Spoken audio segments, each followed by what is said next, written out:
não com uma faca ou veneno, mas com a verdade que ele enterrou por décadas, e assistia enquanto ele se afogava nela, os olhos vidrados como os de um peixe no cais de Belém.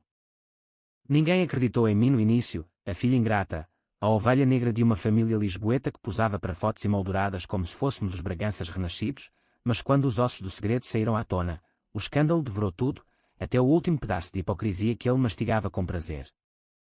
E se eu disser que faria de novo, sem pescar, porque o ódio não é um crime, é uma herança que ele me deixou embrulhada em laços de sangue e mentiras. Meu nome é Ana Sofia, e eu nasci no cheiro de sal e peixe frito que sobe do Tejo, naquela Lisboa onde as ruas de calçada engolem segredos como se fossem migalhas de pastel de nata. Tínhamos uma casa no Bairro Alto, não uma mansão de alfama com vistas para o castelo, mas um sobrado apertado, com paredes de azulejos rachados que ecoavam as brigas como sinos de igreja em dia de procissão. Meu pai, o Sr. Manuel Ribeiro, era um homem de bigode grisalho e mãos calejadas de quem passou a vida a consertar barcos no estaleiro de Alcântara. Ele cheirava a alcatrão e a vinho do Porto Barato, e sua voz era um trovão que fazia tremer as janelas. Mas para mim e minha irmã mais nova, Inês, ele era um Deus caprichoso, ora nos abençoava com um abraço que cheirava a tabaco, ora nos amaldiçoava com olhares que cortavam mais fundo que navalhas de barbear. Tudo começou a azedar quando a prima chegou. Chama-se Rita, filha da tia Eulália, que fugiu para o Brasil nos anos 70 atrás de um amor que acabou em favela carioca. Rita veio ter connosco aos 12 anos, órfã de mãe e com o pai um fantasma que mandava postais de São Paulo com selos colados ao contrário. Papá a recebeu como se fosse a Virgem de Fátima descida à terra. Esta é a minha princesinha agora, disse ele, carregando as malas dela escada acima enquanto Inês e eu limpávamos o pó dos quartos vazios. Eu tinha 15 anos, Inês 10, e de repente o nosso mundo encolheu. O quarto que partilhávamos, com as bonecas de pano que a avó costurara, virou quarto de hóspedes para a pobre coitadinha. Nós fomos mandadas para o sótão, onde o telhado gotejava nas noites de chuva e os ratos dançavam valsas nos cantos. Não era só o espaço. Era o jeito como ele a olhava, como se Rita fosse o sol e nós, sombras esquecidas. Aos fins de semana, levava-a ao Chiado para comprar vestidos de chifão que flutuavam como nuvens, enquanto Inês remendava as saias dela com linha grossa. Vê como ela brilha, a minha Rita, gabava ele no jantar, passando-lhe o melhor pedaço de bacalhau à brás, deixando-nos com as espinhas. Eu mordia a língua até sangrar, sentindo o ódio crescer como mofo nas paredes úmidas. Inês chorava baixinho na cama, sussurrando, porque ela, mana. O que fizemos de mal? E eu, com os punhos cerrados debaixo do cobertor, respondia, nada, mana. É ele que está podre por dentro. Os anos passaram como o elétrico 28 subindo a colina, rangendo e parando em curvas traiçoeiras. Rita cresceu para uma beleza de novela, com cabelos negros que caíam em cachos até a cintura e olhos verdes que hipnotizavam os rapazes do bairro. Estudava na universidade, artes na Universidade de Lisboa, graças às bolsas que papá arranjara com os amigos do estaleiro, para a minha menina brilhar, dizia, enquanto eu trabalhava turnos duplos na padaria do Rocio, amassando pão para pagar os livros de direito que devorava à noite. Inês, coitada, abandonou os sonhos de bailarina para ajudar na casa, limpando o chão de mármore que Rita sujava com os saltos altos. As humilhações vinham em camadas, como as cebolas que mamá pelava antes de morrer, câncer no pulmão, fumado pelo stress de aturar um homem que via a família como um barco a afundar. Uma vez, no Natal, com a mesa posta com rabanadas e bacalhau, papai ergueu a taça, a Rita, que é o futuro desta casa. Ela vai casar com um engenheiro, trazer-nos para o alto. Eu, com o diploma de bacharel na mão, perguntei baixinho, e eu, pai? O meu estágio no tribunal. Ele riu, uma gargalhada quicou como tiro, tu. Tu és teimosa como a tua mãe, Ana. Fica-te pela padaria, que é o teu lugar. Rita sorriu, os lábios vermelhos como romãs, e eu senti o estômago revirar. Naquela noite, sozinha no sótão, jurei pelo retrato da avó na parede, um dia, ele pagaria. Não era só dinheiro ou atenção. Era o veneno que ele injetava nas veias da família. Contava histórias à mesa sobre como a tia Eulália era uma vadia que trocou o ouro de Lisboa pelo lama do Brasil, mas para Rita, era a Santa Mártir. Dizia que nós éramos frágeis como conchas partidas, enquanto ela era o caranguejo que resiste à maré. Inês começou a duvidar de si mesma, a esconder os desenhos que fazia em guardanapos, temendo o julgamento dele. Eu via tudo, registrava cada olhar enviesado, cada palavra afiada como faca de cozinha. O ódio não era uma chama repentina, era um fogo lento, alimentado por noites insones ouvindo o riso deles no andar de baixo, brindando a um futuro que nos excluía. Aos 25, casei com o João, um pescador de Cascais com mãos fortes e um coração simples como o mar que ele enfrentava. Papá nem veio à igreja, disse que casamentos de pobre não valem missa. Rita, ela teve direito a uma festa no hotel da Ericeira, com fogo de artifício e violinistas. Eu dancei o meu primeiro lento com João num salão de baile fedorento, sentindo as lágrimas misturarem-se ao suor. Mas o casamento trouxe uma trégua falsa, voltei para ajudar na casa quando Inês adoeceu, depressão, diagnosticada num consultório do SNS onde esperávamos 4 horas por um médico exausto. Papá culpou-me, se não fosses tão egoísta, ela não estaria assim. A Rita nunca se queixa. Foi aí que o plano começou a germinar, não como vingança cega, mas como justiça fria, calculada como as contas que eu equilibrava na padaria. Comecei a escavar o passado, folheando caixas de papéis no sótão, enquanto o vento do Tejo uivava lá fora. Encontrei cartas da tia Eulália, amareladas pelo tempo, cheias de acusações. Tu roubaste a herança do pai, Manuel, para gastares com as tuas amantes. Meu avô, o velho pescador, deixara uma fortuna modesta em ações de bacalhau, nada de palácios, mas o suficiente para uma vida digna. Papá desviara tudo para si, deixando a irmã na miséria. Rita era o troféu da culpa dele, a forma de espiar sem admitir. Mas espiar? Não, era controle, puro e simples. Contei a Inês, numa tarde chuvosa em que partilhávamos um chá de camomila no quarto dela. Seus olhos, outrora brilhantes como as luzes do 31 de janeiro, agora opacos como o céu de novembro, arregalaram-se. Então. Ela sabe, perguntei, e ela abanou a cabeça, as mãos tremendo. Não, Rita era a marioneta inocente, ou assim pensava. Mas o ódio uniu-nos como irmãs de sangue, e jurei, vamos desenterrar isto tudo, mana. Ele vai engolir as mentiras que nos fedou. Enquanto isso, a vida seguia seu curso traiçoeiro. João e eu tínhamos um filho, o pequeno Miguel, com olhos que sorriam como os do avô que nunca conheceria. Papá o ignorava, preferindo mimar os filhos de Rita, ela casara com o tal engenheiro, um tipo de fato cinzento chamado Pedro, e parira 2 meninos loiros que gritavam como gaivotas no cais. Os meus netos de verdade, dizia ele, levando-os ao zoo de Lisboa em tardes de sol. Miguel chorava por um gelado que eu não podia comprar, e eu mordia o lábio até doer. O estopim veio numa Páscoa, com o cheiro de fava estufada enchendo a casa. Papá anunciou, vou legar tudo à Rita. Ela merece, construiu uma vida. Inês desmaiou na cozinha, o prato estilhaçando no chão como o nosso futuro. Eu segurei-a, sentindo o pulso dela fraco como fio de pescar, e olhei para ele, e nós?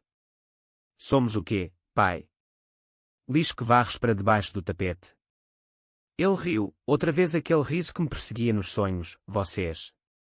Sempre foram o peso morto deste barco. Naquela noite, sozinha com os papéis espalhados no sótão, o plano cristalizou. Não seria violência física, isso era para os fracos. Seria psicológico, uma dissecação lenta da alma dele, expondo as vísceras podres para que todos vissem. Comecei por contactar um advogado em Coimbra, um antigo colega da faculdade, discreto como as sombras do Douro. Podes provar o desvio? Perguntou ele ao telefone, a voz rouca de quem fumava cachimbo. Com as cartas, sim, respondi, sentindo o coração bater como tambor de fado. Mas não pararia aí. Envolveria Rita, forçando-a a escolher, o pai mentiroso ou as tias traídas. Os dias seguintes foram de calmaria falsa, como o mar antes do temporal. Eu sorria à mesa, servia o vinho, mas por dentro, o furacão rugia. Inês recuperava, graças a uns comprimidos que roubava do armário da mãe, e juntas tecíamos a taia. Ele vai implorar perdão, sussurrei uma noite, enquanto o sino da sé batia meia-noite. E ela, pela primeira vez em anos, sorriu, sim, mana. E nós não perdoaremos. O verão de 2018 caiu sobre Lisboa como uma manta quente e sufocante, com o ar carregado de jasmim e escapamentos do elétrico.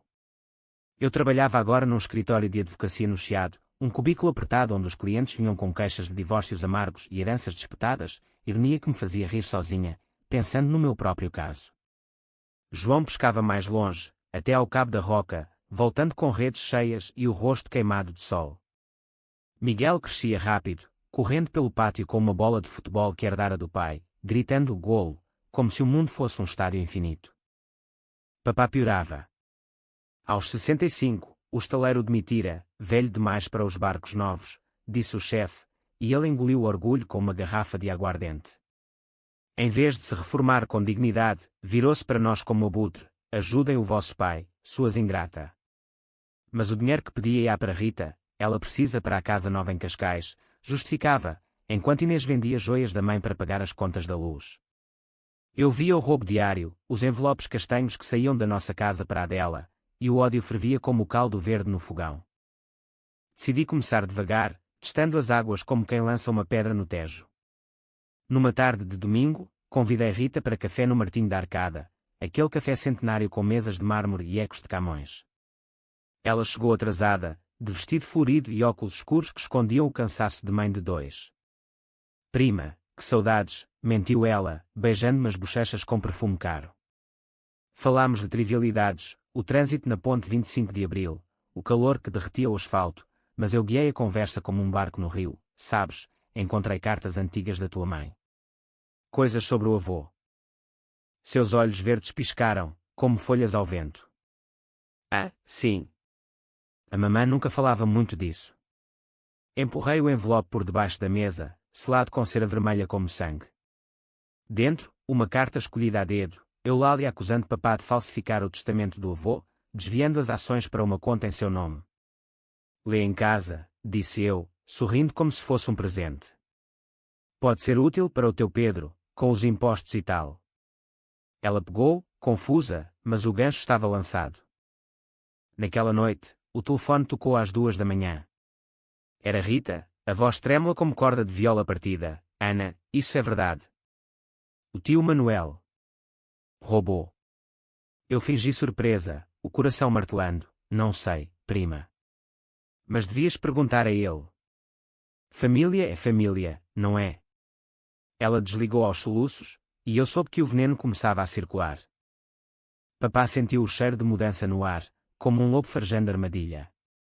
No jantar de família, raro, mas obrigatório, com Rita e os maridos sentados como em tribunal, ele estava inquieto, tamborilando os dedos na mesa. O que se passa com a Rita? Parece que viu um fantasma. Eu servi o arroz de marisco, os camarões vermelhos como feridas, e respondi docemente: talvez fantasmas do passado, pai. Todos os temos. Inês, ao meu lado, apertou minha mão debaixo da toalha, os nós dos dedos brancos como giz. A briga explodiu uns dias depois, num fim de tarde em que o sol tingia o Tejo de laranja. Rita confrontou-o no pátio, as vozes subindo como fumaça: tu mentiste sobre o avô. Aquelas ações deviam ser minhas, da mamã. Papá negou, a cara inchada como pão azedo: calúnias de uma puta que me abandonou. Eu salvei-te, trouxe-te para cá. Ela gritou algo sobre divórcio, sobre processar, e ele, no auge da fúria, esbofeteou-a, um estalo seco quicou nas paredes de azulejos. Eu assisti da janela do sótão, o coração um tambor de guerra, mas não intervim. Deixa que o monstro se revele, pensei. Rita fugiu para Cascais naquela noite, deixando os filhos com a ama. Papá bebeu até cair, murmurando pragas contra aquela serpente. Inês e eu limpámos o vomito, trocando olhares cúmplices. Está a começar, sussurrei, e ela assentiu, os olhos faiscando pela primeira vez em anos. Mas o plano precisava de mais camadas. Contactei o advogado de Coimbra novamente, enviando cópias das cartas por correio certificado. Podemos abrir um processo por fraude testamentária, disse ele, a voz grave como o sino do mosteiro dos Jerónimos. Mas precisas de provas físicas, extratos bancários, testemunhas. Eu sabia onde procurar: o cofre no quarto dele, escondido atrás de uma prateleira de livros poeirentos, essa de Queiroz e Camilo Castelo Branco, ironia de um homem que lia sobre adultério mas o praticava em segredo. Esperei uma noite em que ele saísse para o tasco do bairro, o Tasqueiro Alegre, onde os copos de moscatel fluíam como o vinho do Porto. Com uma chave duplicada que Inês roubara anos antes, entrei no quarto, cheiro de loção pós-barba e solidão. O cofre rangeu ao abrir, revelando maços de notas amareladas, joias da mãe, sim, os extratos, transferências de 1985, o ano da morte do avô, desviando 50.000 escudos para uma conta em nome de uma M. Silva, amante, provavelmente. Fotografei tudo com o telemóvel, o flash iluminando as sombras como um confessor relutante. De manhã, enviei as fotos para o advogado. Temos o caso, respondeu ele por mensagem. Mas não era só lei, era guerra psicológica. Comecei a plantar sementes na família estendida, tias em Setúbal, primos no Porto, enviando excertos das cartas por e-mail, com assunto inocente, lembranças do avô. Os telefones começaram a tocar. Manuel, o que é isto? Roubo na família. Ele negava, a voz rouca no viva voz, mas o pânico crescia nos olhos dele, como ondas batendo no pardão da praia de Carcavelos. Rita voltou, não para perdoar, mas para cobrar. Num almoço tenso no restaurante do Bairro Alto, com vistas para o castelo, ela exigiu: devolve o que roubaste, tio. Ou conto tudo ao Pedro, e ele processa por mim. Papá suava, a gravata afrouxada, estás a trair quem te criou. Ela riu, amargo como azeitonas pretas, criaste. Compraste, queres dizer. Eu observava, invisível como a névoa matinal, sentindo o prazer proibido de ver o império dele ruir. Inês, fortalecida, juntou-se à dança. Começou a trabalhar numa galeria de arte em Belém, expondo os desenhos que escondera, paisagens de Lisboa com traços sombrios, como se o Tejo carregasse segredos. Para mim, mana, disse ela, e para vingar-nos. Papá viu uma exposição dela por acaso, e pela primeira vez, elogiou: não está mal, para uma rapariga. Mas era tarde, o elogio soava oco, como sino rachado. O verão acabou com um furacão, literal, o Leslie, que varreu a costa com ventos de 170 km por hora, árvores caídas nas ruas, o Tejo agitado como fera. Na casa, o caos espelhava o interior, papá gritava ao telefone com credores, Rita ameaçava com advogados, e eu, no centro, tecia os fios. Uma noite, ele me confrontou no corredor, o hálito a álcool: foste tu, não foste. A envenenadora. Eu sorri, fria como o mármore de São Vicente, envenenadora. Não, pai. Apenas a filha que limpou a casa. Ele ergueu a mão, mas parou, os olhos cheios de dúvida. Pela primeira vez, via-me não como sombra, mas como ameaça. E isso era o começo da verdadeira dor. O outono trouxe chuvas que lavavam as ruas de Lisboa, mas não as nódoas da nossa família. As folhas das árvores no Jardim da Estrela caíam como confetes de um carnaval azedo, e eu sentia o peso delas nos ombros enquanto caminhava para o tribunal, pasta debaixo do braço. O processo avançava devagar, como o elétrico subindo o chiado em hora de ponta. O advogado de Coimbra reunia depoimentos, tias idosas em lares de Setúbal recordando o testamento falsificado, primos no Porto enviando affidavits por e-mail. Papá sabia, os correios certificados chegavam como flechas, e ele os rasgava na cozinha, pedaços de papel branco voando como gaivotas em pânico. Rita escolhera o lado dela, ou melhor, o dela própria. Divorciara-se do Pedro, ele descobriu as mentiras financeiras, confidenciou-me por telefone, a voz entrecortada por soluços, e agora vivia num apartamento alugado em Alvalade, vendendo joias para pagar o advogado. O tio destruiu tudo, disse ela, e pela primeira vez, ouvi remorso na voz de quem fora a favorita. Convidei-a para jantar em casa, só nós três, eu, Inês e ela, com uma travessa de cataplana que cozinhei devagar, os mariscos fervendo como as emoções reprimidas. Sentadas à mesa, com velas tremulando como corações expostos, partilhámos histórias, eu, as noites no sótão ouvindo os risos dela, Inês, os sonhos abandonados, Rita, a culpa de ser o troféu comprado. Eu não sabia, murmurou ela, lágrimas caindo no vinho. Pensava que era amor. Inês estendeu a mão, nenhum de nós sabia, prima. Mas agora, juntas. Foi o pacto selado ali, no cheiro de coentros e mar, uma aliança de sangue traído contra o patriarca. Papá contra-atacou como um touro na arena de campo pequeno, feroz, mas cego. Começou por espalhar boatos no bairro: as minhas filhas são umas traidoras, invejosas da prima. O tasqueiro, o padeiro, até a senhora que vendia flores na esquina, todos cochichavam quando eu passava, os olhares enviesados como navalhas. Uma vez, no mercado da Ribeira, uma vizinha cuspiu, ingrata, a Ana. O senhor Manuel deu tudo. Eu ri, alto e cortante: deu. Roubou, queres dizer? O silêncio caiu como chuva, e eu saí com a cabeça erguida, o cesto de laranjas apertado como punho. A humilhação dele virou para mim, mais pessoal, mais cruel. Numa noite de tempestade, com o trovão ribombando sobre o Tejo, ele invadiu o meu quarto, não o sótão, pois eu mudara para um apartamento modesto e moraria com João e Miguel. Bateu à porta às 11, ensopado, os olhos engestados. Abre, Ana. Preciso de falar. João quis barrar-lhe a passagem, mas eu segurei-o. Deixa, amor. É hora. Ele entrou, pingando no chão de cortiça, e desabafou. Estás a destruir-me. Porquê? Eu criei-te. Criaste, repeti, a voz baixa como o fado de Amália no rádio ao fundo. Humilhaste, queres dizer? Cada tu não vales nada, cada preferência pela Rita. Lembras-te do dia em que Inês ganhou o prémio de dança na escola? Disseste que era sorte, e compraste um colar para ela no dia seguinte. Ele abanou a cabeça, lágrimas misturando-se à chuva. Eu errei. Mas para, por favor. Somos família. Estendi-lhe um copo de água, envenenado só com verdade, e disse, família. Tu mataste a nossa quando escolheste ela. Ele saiu cambaleando, mas o golpe final veio semanas depois. O tribunal marcou a audiência preliminar para dezembro, no Palácio da Justiça, aquele edifício neoclássico com colunas que pareciam dentes cerrados. Convidei por carta formal. Aparece, pai. Ou o juiz decide sem ti. Ele apareceu, de fato desbotado e gravata torta, o bigode tremendo. A sala cheirava a papel velho e desinfetante, o juiz um homem magro de óculos grossos que lia os documentos com sobrancelhas arqueadas.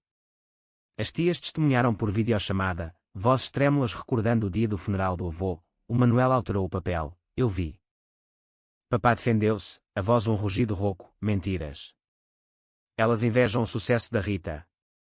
Mas as provas, extratos, cartas, até um carimbo falsificado que o perito confirmou, falavam mais alto. O juiz adiou o verdito para janeiro, mas o dano estava feito. Repórteres do Correio da Manhã farejaram o escândalo, um artigo curto sobre disputa familiar em Lisboa, herança de pescador vira batalha judicial. Papá leu no tasqueiro, o jornal tremendo nas mãos, e naquela noite, ligou-me aos gritos, vais pagar por isto, Ana. Vou-te deserdar, mandar-te para a rua. Eu ri, do outro lado da linha, o sonho quando no meu apartamento onde Miguel dormia anjo, deserdar. Tu já o fizeste, pai. Há anos. Desliguei, sentindo o alívio como brisa do Atlântico, mas também o vazio, o ódio consumia, deixava cinzas onde outrora batia um coração de filha. Inês florescia na galeria, vendendo quadros para colecionadores estrangeiros que elogiavam o drama português autêntico. Rita, reconstruindo a vida, matriculou-se em terapia, para curar as feridas do tio, disse-me. Juntas, formávamos um trio improvável, unidas pelo trauma como as irmãs de fado que cantam em dueto. Mas o clímax aproximava-se, e eu sabia, a vingança não acaba no tribunal, é na alma que se mede o preço. Enquanto isso, João preocupava-se, isto vai acabar mal, Ana.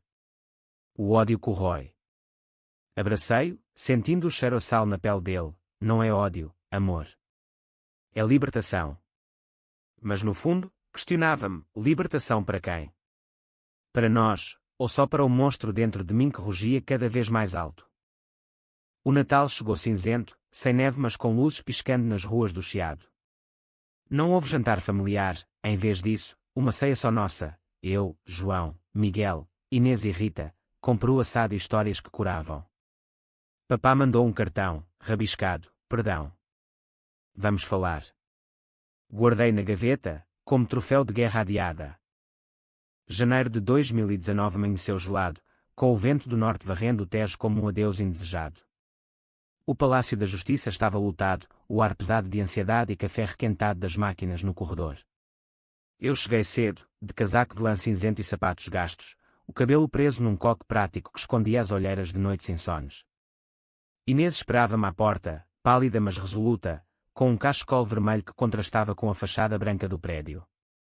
Rita juntou-se a nós minutos depois, óculos escuros tapando olhos inchados. Não dormi, murmurou, apertando a minha mão como âncora.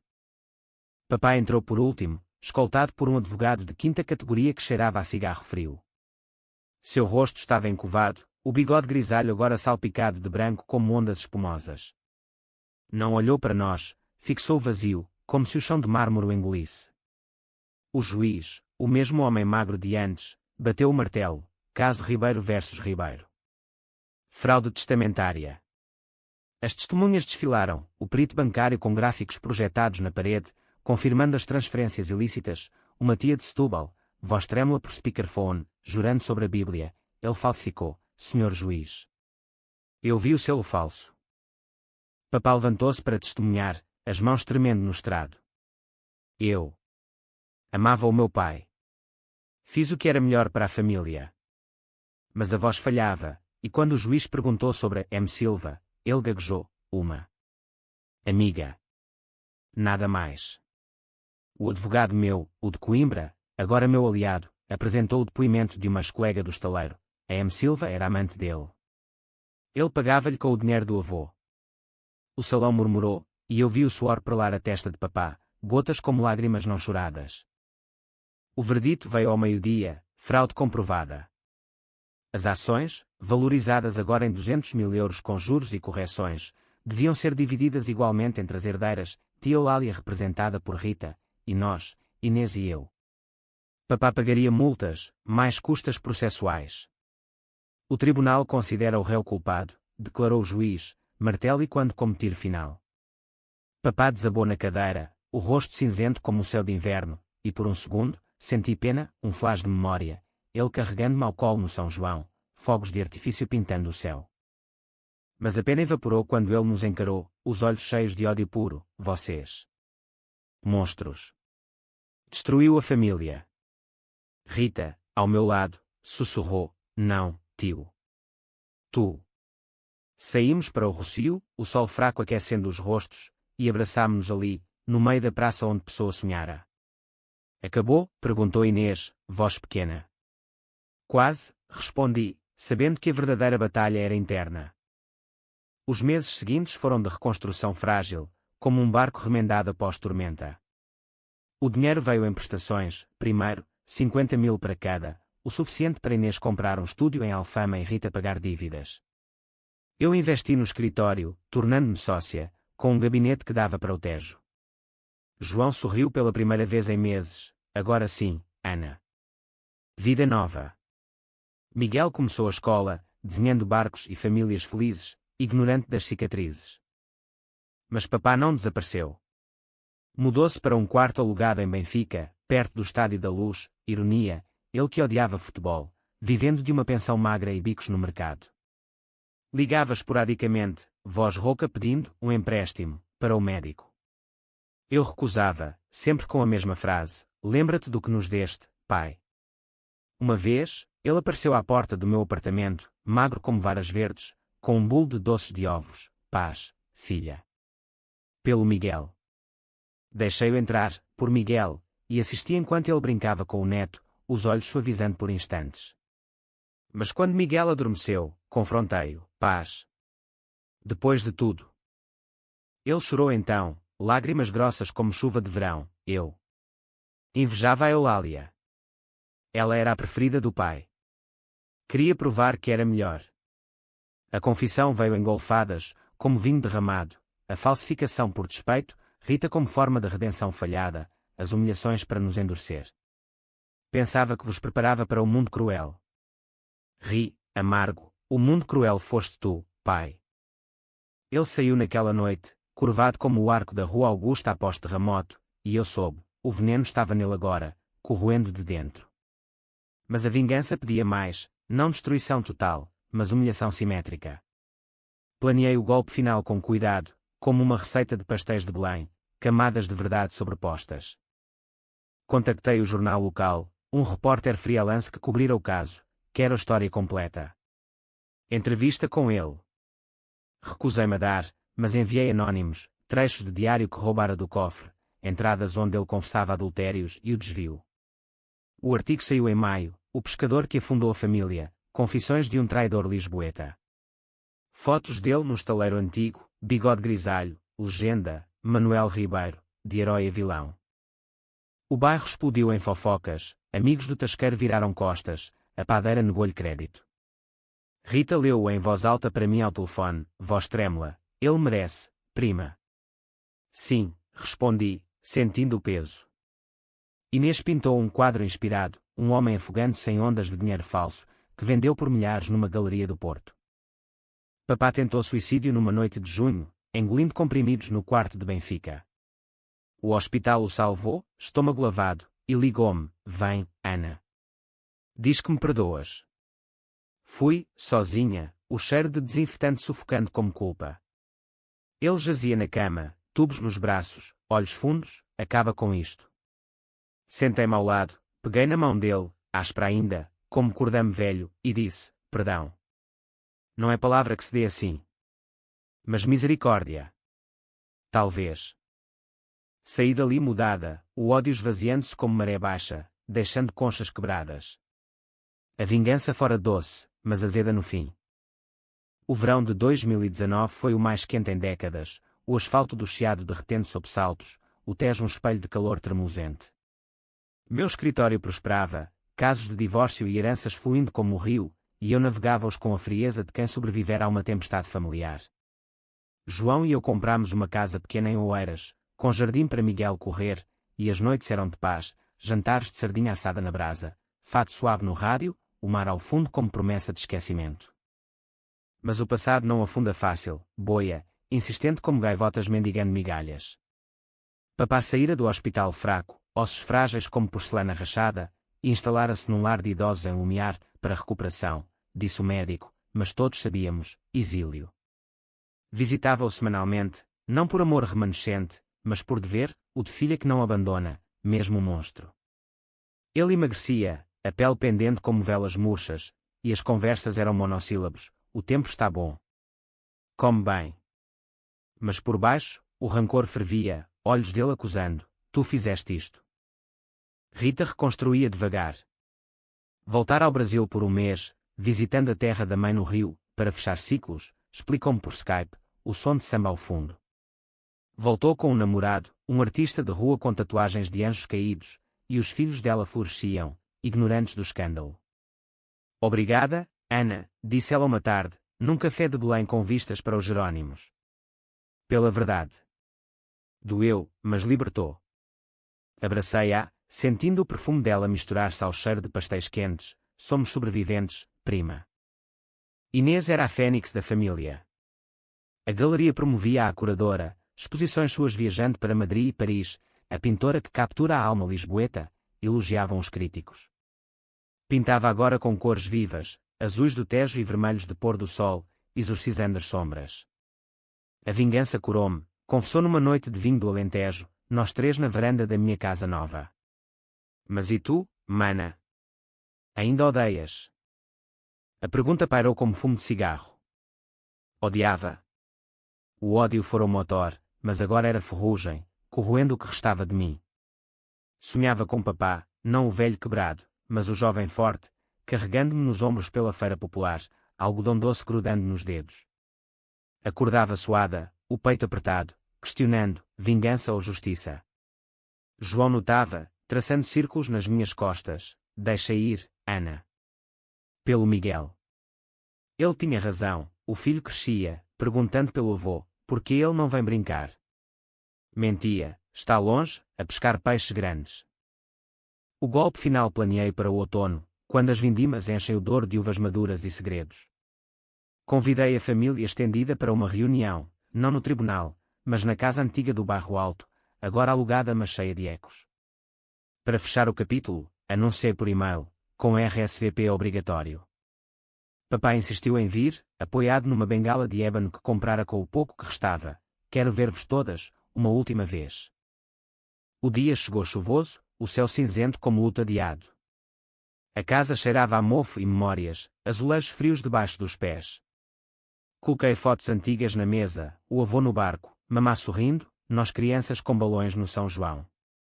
Rita chegou com os filhos, barulhentos como passarinhos, Inês com um quadro embrulhado, presente de reconciliação. As tias de Setúbal, enrugadas como figos secos, sentaram-se com lenços bordados. Papai entrou por último, devagar, o casaco pingando. Servi vinho do Porto, o mesmo que ele bebia nas noites de glória falsa, e ergui a taça, pela família. Pela verdade. Ele tossiu, olhando as fotos, bonitas memórias. Mas eu não parei aí. Desdobrei o plano como um mapa do tesouro enterrado, hoje, não mentiras. Papá, conta-lhes. Sobre o avô, a Eulália, nós. O silêncio caiu pesado, só o tic-tac do relógio na parede. Ele resistiu no início, olhos faiscando, não há nada a contar. Mas as tias pressionaram, vozes uníssonas, fala, Manuel. Acaba com isto. Rita acrescentou, suave, pelo bem dos miúdos. Quebrado, ele desabafou, não tudo, mas o suficiente, o ciúme do avô, a falsificação num momento de fraqueza, as humilhações como lições duras. Eu errei. Perdoem-me. Lágrimas escorreram, e pela primeira vez, vi o homem por trás do monstro, frágil, humano, podre de arrependimento. Inês ofereceu o quadro, um retrato dele jovem, no estaleiro, com barcos ao fundo, perdão em tela. Rita beijou-lhe a bochecha, somos família, tio. Eu fiquei em silêncio, sentindo o ódio dissolver-se como açúcar no chá. Abracei-o por último, o cheiro de tabaco velho misturando-se ao meu perfume, perdão. Talvez um dia. Mas paz. Sim. Saímos para a rua, a chuva parando, um arco-íris fraco sobre o castelo. O capítulo fechava, mas o livro da alma continuava. O inverno de 2020 trouxe o vírus, confinando Lisboa a casas apertadas e máscaras que escondiam sorrisos falsos. O Tejo fluía solitário, elétricos parados como fantasmas, e nós adaptámo-nos, eu em videochamadas com clientes, Inês pintando em direto no Instagram, Rita onde chulinho os filhos com lições de samba virtual. Papá, no lar de Lumiar, isolado como leproso moderno, ligava mais, sinto falta, Ana. Do neto. Enviava desenhos de Miguel por correio, barcos tortos em papel pautado, e ele respondia com postais de Sintra, mistérios de palácios. A reconciliação era frágil, como cristal de Alcobaça após queda. Visitava-o quando permitiam, através de vidros como barreiras de confissão. Ele emagrecera mais, a bengala agora companheira constante, mas os olhos brilhavam com algo novo, gratidão. Obrigado por não me deixares afundar sozinho, disse uma vez, voz rouca pelo intercomunicador. Eu assentia, o coração emaranhado, somos sangue, pai. Mau ou bom? O vírus levou-o em março, pneumonia agravada pela idade e solidão. Chamada à meia-noite, vem depressa. Corri ao hospital, máscara apertada, vendo através da porta de vidro, tubos, monitores bipando como sentenças. Ana, murmurou ele, reconhecendo-me. Segurei a mão dele contra o vidro, frio como mármore, estou aqui, pai. Confessou então, num fogo fraco, amei-te sempre. Mas o medo fez-me monstro. Chorei, lágrimas embaçando a viseira, eu sei. Descansa. O funeral foi pequeno, sob chuva fina no cemitério dos prazeres, túmulos de heróis esquecidos. Enterramo-o ao lado da mãe, terra molhada grudando nos sapatos. Rita leu um poema de Sofia de Melo, voz embargada, a família é o mar que nos leva e traz. Inês depositou uma flor de pano, tecida como os dias de infância. Eu nada disse, o silêncio era o meu epitáfio. Os meses pós-morte foram de vazio preenchido devagar. Herdei a casa do Bairro Alto, vendi-a para financiar uma bolsa de arte em nome de Inês, para meninas que sonham, o lema. Rita mudou-se para o Porto, com o namorado, abrindo uma galeria de arte brasileira. João e eu renovamos votos numa praia de Cascais, ondas lambendo os pés, Miguel espalhando pétalas, felizes para sempre. Mas a vingança deixara marcas, cicatrizes invisíveis, como as do Tejo em cheia. Noites acordava, sentindo o peso do que fizera, justiça ou crueldade. Terapia ajudou, sessões com uma psicóloga em Belém que escavava o poço, o ódio era a tua armadura, Ana. Agora, veste compaixão. Aprendi a perdoar, não ele, mas mim mesma, a filha que se tornara algoz para sobreviver. Anos depois, em 2025, conto esta história a Miguel, agora adolescente com olhos curiosos, o avô errou, mas amava à sua maneira torta. Ele assente, chutando uma pedra na calçada, e tu, mãe? Arrependes-te? Sorriu, o sol de dezembro aquecendo o rosto, não. porque nos salvou. A vida segue, como o elétrico 28 rangendo colinas acima. Lisboa cura suas feridas com sal e sol, e eu, Ana Sofia Ribeiro, navego o Tejo com cicatrizes como medalhas. O favor que envenenou o sangue. Tornei o antídoto. E nisso, a verdadeira vitória.